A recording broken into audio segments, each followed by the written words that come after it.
आज का टॉपिक है पारद की जाड़ना। क्या होता है पारद की जाड़ना?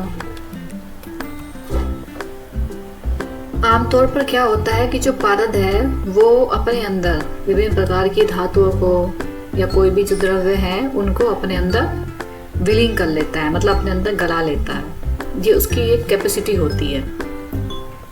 लेकिन यहाँ पर क्या है, जाड़ना है, तो इसमें हम क्या करते हैं, विभिन्न यंत्रों की सहायता से पारद में गंधक आदि, यानी कि हमें यहाँ पर यंत्रों का उपयोग करना है। तो यहाँ पर विभिन्न प्रकार के यंत्रों की सहायता से हम पारद के अंदर गंधक हो या फिर कोई भी अन्य द्रव्य हो उसको जीर्ण करना, छीण करना, मतलब कम करना या फिर उसको पचाना ही क्या कहा गया है, जारण कहते हैं।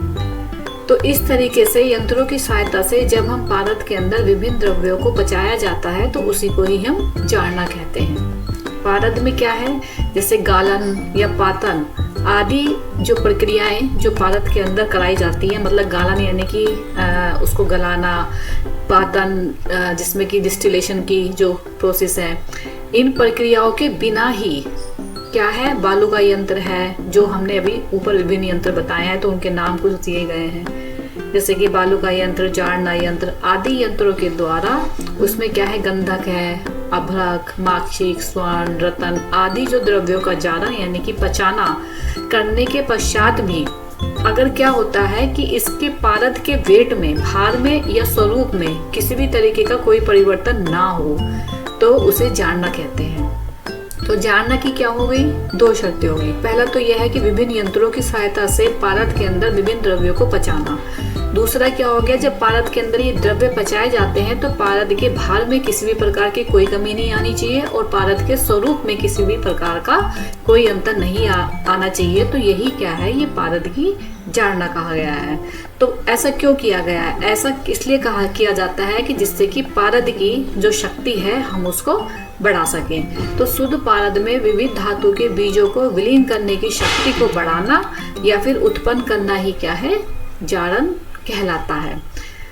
जाड़न के जो है दो भेद बताए गए हैं, एक होता है भूचरी और दूसरा होता है खेचरी। खेचरी में जो आता है वो रत्नों की जाड़ना बताई गई है इसके अंतर्गत। तो इसी तरीके से ये इसकी भेद की सारणी है। जैसे भूचरी में क्या है, ये तीन तरीके के भेद बताए गए हैं। कौन से? एक बाल जाड़ना, युवा जाड़ना और वृद्ध जाड़ना। इसी तरीके से जो बाल जाड़ना है उसके भी 5 भेद इसमें माने गए हैं। कौन कौन से? जैसे अभ्रक जाड़ना, सर्व सत्व जाड़ना, माक्षिक सत्व जाड़ना, स्वर्ण, दिव्य औषधि जाड़ना। फिर अभ्रक जाड़ना के भी 2, एक तो अभ्रक पत्र जाड़ना और दूसरा अभ्रक का जो सत्व है उसकी जाड़ना। फिर इन दोनों के ही अलग अलग 3 भेद। कौन सा? सम्मुख, यानी कि जिसमें मुख हो, निर्मुख जो बिना मुख वाला हो, और वासना मुख। तो इस तरीके से इसके 3 भेद बताए गए हैं। ये जो चार्ट है, ये सारणी जो है ये आपको याद करनी होगी।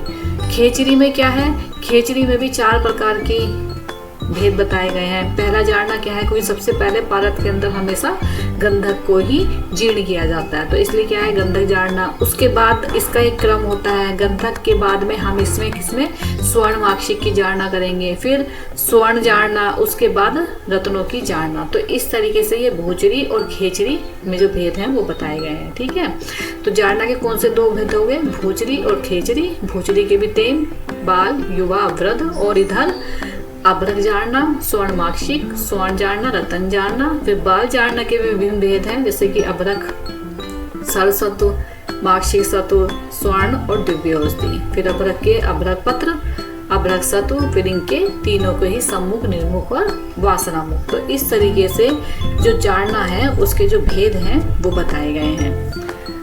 अब क्योंकि पारद के अंदर पहले जो जाड़ना है वो गंधक की जाती है, तो गंधक जाड़ना के हिसाब से पारद के क्या है यहाँ पर, यानी कि प्रक्रिया के भेद से अगर देखा जाए तो अन्य प्रकार से भी इसके 2 भेद बताए गए हैं। मतलब अगर हम पारद के अंदर गंधक की जाड़ना कर रहे हैं तो उस हिसाब से इसके 2 भेद हैं। एक है बहिधूम और दूसरा है अंतरधूम, यानी कि पारद के अंदर गंधक की जाड़ना के गंधक बहिधूम जाड़ना है और गंधक अंतरधूम जाड़ना है। अब बहिधूम जाड़ना में क्या होगा, इसके अंदर क्या करते हैं कि बालू का यंत्र विधि से बहिधूम जाड़ना की जाती है। तो इसमें बालू का यंत्र विधि में क्या करते हैं, ये एक खुले मुख वाला मतलब पात्र में हम क्या करेंगे, इसमें गंधक का जारण किया जाता है। उसे ही क्या कहते हैं, बहिमुख गंधक जारना। बहिमुख मतलब खुले में किया जा रहा है, तो ये बहिमुख यानी कि पारद के अंदर गंधक को जीर्ण खुले में किया जा रहा है, तो उसको ही बहिमुख गंधक जारना कहते हैं। तो इस विधि से जब हम करते हैं तो इस विधि से जो गंधक है वो पारद में बहुत जल्दी से जीर्ण हो जाता है। इस विधि में क्या करेंगे कि बालू का यंत्र लेंगे, उसके ऊपर एक मिट्टी का या लोहे, जैसे बालू का यंत्र है उसमें बालू गर्म की जाती है, तो उस बालू के ऊपर हम क्या करेंगे, एक मिट्टी का या लोहे का पात्र रख देंगे, उसमें पारद डालेंगे और समान मात्रा में ही हम उसमें गंधक डालेंगे। फिर उसके अंदर जब देखते हैं कि गंधक उसमें जो है वो पिघलने लगती है, और इस तरीके से फिर हम उसमें अग्नि को देते रहते हैं। तो इस तरीके से क्या है, पारद के अंदर क्या है, गंधक की जारना। तो हम इसकी प्रोसेस में क्या करेंगे, हम सबसे पहले हम उस पात्र में क्या करेंगे, गंधक को पिघला करके डाल देंगे, फिर उसमें हम पारद को डाल देंगे। अब जब हम इसको जारण करते हैं तो गंधक जो है वो थोड़ा सा जो है जल जाती है। तो अब इसमें हम करेंगे फिर से, यानी कि जितना जब गंधक जल जाती है तो अब जितना मरकरी है हमें उसके ही बराबर उतनी ही गंधक उसमें फिर से डालनी होती है, यानी कि जितना मरकरी बच गया है उतना ही समान मात्रा में हम फिर से गंधक डालेंगे। फिर से उसका जारण करते हैं तो फिर से गंधक कम हो जाती है, फिर जितनी गंधक कम होती है तो जितना मरकरी होता है फिर से हम उतने के ही बराबर हम इसमें गंधक डालते हैं। तो इसी तरीके से हम 6 बार, यानी कि 6 बार हम गंधक को इसके अंदर मिलाते हैं। तो इस तरीके से ये षड गुना जारण कहलाया जाता है। तो इसी को ही क्या कहते हैं, बही धूम जारना। ठीक है, एक बार फिर देख लीजिए। एक बालू का यंत्र है, उसके अंदर हमने समान मात्रा में पारद लिया, गंधक लिया, उसको जीर्ण कर रहे हैं, पचा रहे हैं, मतलब हीट दे रहे हैं। तो इससे क्या होगा, गंधक की मात्रा कम हो जाती है, तो खत्म हो जाती है। तो फिर जब गंधक पच जाए, कम हो जाए, तो उसमें जितना जो पारद है फिर से हम बराबर मात्रा में गंधक लेकर के उसमें फिर से गंधक डालते हैं, फिर से पचाते हैं। तो इस तरीके से मतलब लगभग आधी जब गंधक जल जाए, तब तो फिर से हम उसको पारद के बराबर करके फिर से हम उसमें करते हैं।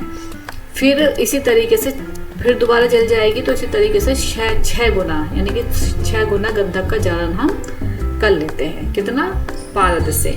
तो इस तरीके से जो मरकरी के मतलब जितना मरकरी है उससे 6 गुना जो गंधक है हमारा वो यूज हो जाता है। तो इसी को ही क्या कहते हैं, बही धूम जारना। दूसरा है इसमें अंतर्धूम। अंतर्धूम जैसे कि पता चल रहा है, बही धूम यानी खुले में कर रहे हैं और अंतर्धूम यानी कि बंद उसमें कर रहे हैं। तो बंद उसके लिए क्या करेंगे, हम वैसा ही यंत्र लेंगे जैसे कि हम कच्छप यंत्र लेते हैं और भूदरी यंत्र लेते हैं। इसमें क्या करते हैं कि बंद कूपी हो या फिर मूषा यंत्र भी बंद हो या कोई अन्य पात्र हो जिसके द्वारा गंधक का जारण किया जाता है। तो इस विधि से गंधक जारण की जो प्रक्रिया है वो स्लो होती है, जबकि बही धूम से क्या होगा, गंधक जारण तेजी से होता है। तो कच्छप यंत्र के उसमें क्या करेंगे, हम सबसे पहले पारद लेंगे और जितना पारद है उसका हम गंधक लेंगे। तो उस गंधक को हम क्या करेंगे, उस पात्र में नीचे की तरफ बिछा देंगे, या यूं कह दें कि मतलब ऐसे गड्ढे नुमा करके बिछा देंगे, और उस गड्ढे नुमा गंधक में हम क्या डाल देंगे, मरकरी डाल देंगे, और फिर बाकी बचा हुआ गंधक लेना समान मात्रा में ही है, लेकिन आधा गंधक हम पहले ले करके फिर उस पर मरकरी डाल करके और फिर बाकी जो ऊपर बचा हुआ गंधक है वो ऊपर से उसको डाल देते हैं। फिर पात्र का मुख बंद कर देते हैं और इस यंत्र को क्या है, अग्नि पर चढ़ा करके उसका जारण करते हैं। तो इसी तरीके से अवरुद्ध अग्नि देंगे। तो इस क्रम में भी हम क्या करते हैं, ऐसे ही 6 गुना गंधक का जारण कर लेते हैं। तो जैसे कि क्या, एक बार हमने किया, फिर गंधक जारण किया, फिर उस पात्र को खोला, हमने देखा गंधक पूरा जल जाता है। फिर से हम यही प्रक्रिया करेंगे, हम उसमें फिर से समान मात्रा में गंधक डाल करके चीर्ण करेंगे। तो इसी तरीके से 6 गुना गंधक का जारण किया जाता है। तो ये इसको कहते हैं हम अंतर्धूम गंधक जारना। जारना का जो क्रम है, मतलब क्या इसके फायदे हैं, जैसे कि अगर हम सम भाग में गंधक मिला करके पारद के अंदर अगर जितना पारद है उतना गंधक मिलाते हैं, तो उससे कौन से रोगों का, मतलब ऐसी जो गंधक जीर्ण होगी, ऐसा जो योग बनेगा, तो इससे हमें कौन से रोगों में लाभ मिलता है। तो इसके भी 2 मत है। एक आयुर्वेद प्रकाशकार है वो अपना बताते हैं, जो रस तरंगिणी है वो उनका अलग ही मत है। जैसे कि समगुण गंधक जीन है, तो इसमें जो आयुर्वेद प्रकाशकार है वो कहते हैं कि ये जितना भी शुद्ध गंधक है उससे 100 गुना जो फलप्रद होती है, मतलब जितना 100 गुना इसकी क्वालिटी बढ़ जाती है मरकरी की, पारद की। तो ऐसे ही लेकिन जो रसतरंग निकार है वो ये कहते हैं ये सामान्य रोग नाशक ये हो जाती है। दुगनी मात्रा में मिला रहे हैं तो आयुर्वेद प्रकाशकार कह रहे हैं ये सभी प्रकार के कुष्ठ का नाश करती है, जबकि रसतरंग निकार कह रहे हैं कि ये महारोगों का नाश करती है। ऐसे ही 3 गुना मिला रहे हैं तो ये सर्व जड़ता नाशक हो जाएगा। ये मरकरी की क्वालिटी को बता रहा है कि ये मतलब बढ़ी हुई है। तो इस तरीके से सर्व जड़ता नाशक हो जाता है मरकरी। और रसतरंग निकार के हिसाब से देखा जाए तो पुंसत्व वृद्धि दायक होता है। इसी तरीके से 4 गुना मिलाएंगे तो आयुर्वेद प्रकाशकार के अनुसार वली पलित यानी कि बालों का पकना, झड़ना, ये रोगों का नाश होता है। जबकि इधर क्या कहते हैं, वो कहते हैं कि उत्साह बढ़ता है, स्मृति बढ़ती है, बुद्धि और मेधा दायक ये होती है। 5 गुना करेंगे तो इधर आयुर्वेद प्रकाशकार बताते हैं कि 6 नाशक होता है, जबकि रसतरंग निकार कहते हैं ये गर्द या संताप का नाश करता है। ऐसे ही जो 6 गुना गंधक जीन में करते हैं पारद का, तो ऐसा पारद क्या हो जाएगा, ये सर्व रोग यानी कि सारे रोगों का नाश करने वाला होता है। और जबकि रस तरंगने वाले अद्भुत कार्य करने वाले, तो लगभग मिलते जुलते से हैं। तो ये इस तरीके से इसका जो जानने का जो बेनिफिट है वो बताया गया है।